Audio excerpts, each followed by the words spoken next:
I really love Zemeckis movies in general because he's really good in terms of, action, special effects, and acting, and not very a lot of directors can do both.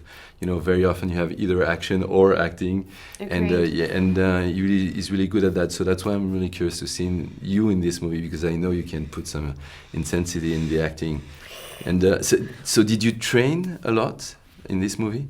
Most of my preparing for a role is taking myself on long walks and daydreaming for weeks and weeks before. Like I don't sit down in an office and prepare. Like it's just with me. Like I'll wake up in the middle of the night, it'll wake me up. I'll have a feeling or a thought. I think it's really important. I'm interested to ask you about this, but this was a screenplay that was locked down. Mm-hmm. It was done. And I know the films we've worked together on, it's not. Which there's no good or bad about either of them. They present different things. Mm-hmm.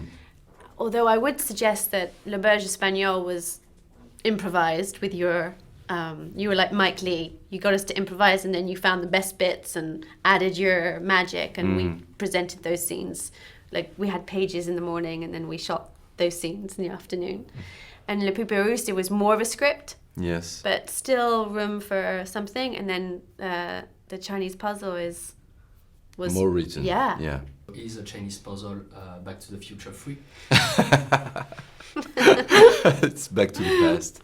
Yeah. It's obviously one of the problem with Chinese puzzle. When you do a third movie, very often you compare this to the two others, and it's very likely that you can disappoint the audience. And so that's the big difficulty on this movie. And the choice I made was to do something different. So I didn't do like L'Auberge Espagnole 3. I did something different, so it's more thought out, more written. It's a film completely by itself, I think. And just I think like Russian Dolls is. Yeah, right. Like I think that they have to be able to stand alone. Him, just trying to be funny and have a chat. I said, "Ole, muchacho, caramba," And actually, he didn't understand. He didn't take it very well. In fact, he took it really bad. It's like like French people, they go, and Spanish people, they go. I was a bit French then, but for all the years we've been working together, we're talking about cliches of different countries and culture and language and ideas of what the English think of the French and what the French think of the English, and we were all trying to summarize each other up. And what I've learned is we're pretty much all the same.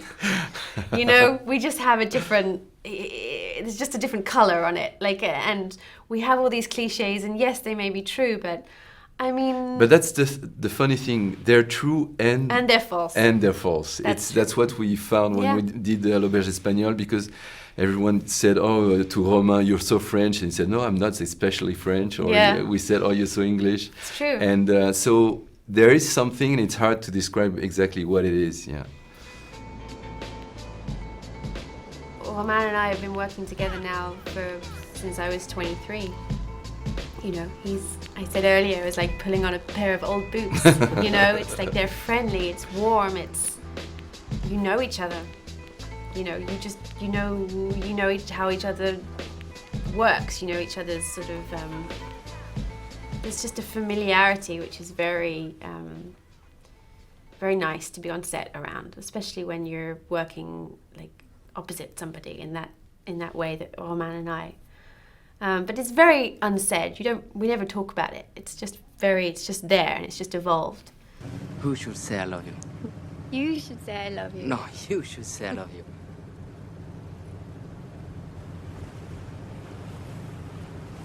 I'm editing the movie right now, so we just talked about that.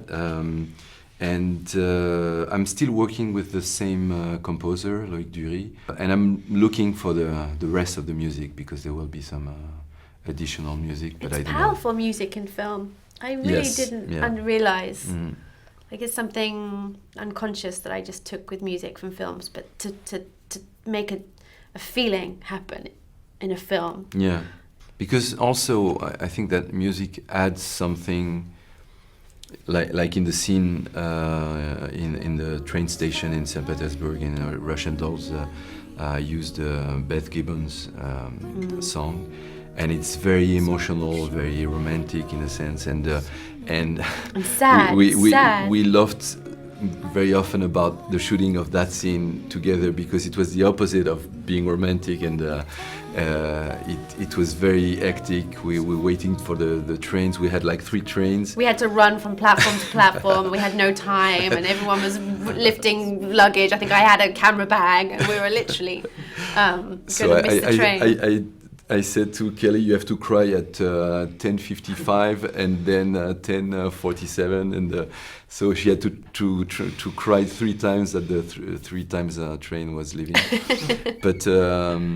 But yeah, when you put the music on that, then it adds the atmosphere that you're looking for, and it's really a combination between the image and the music, and it's hard to really know in advance that it's this music that's going to fit the scene.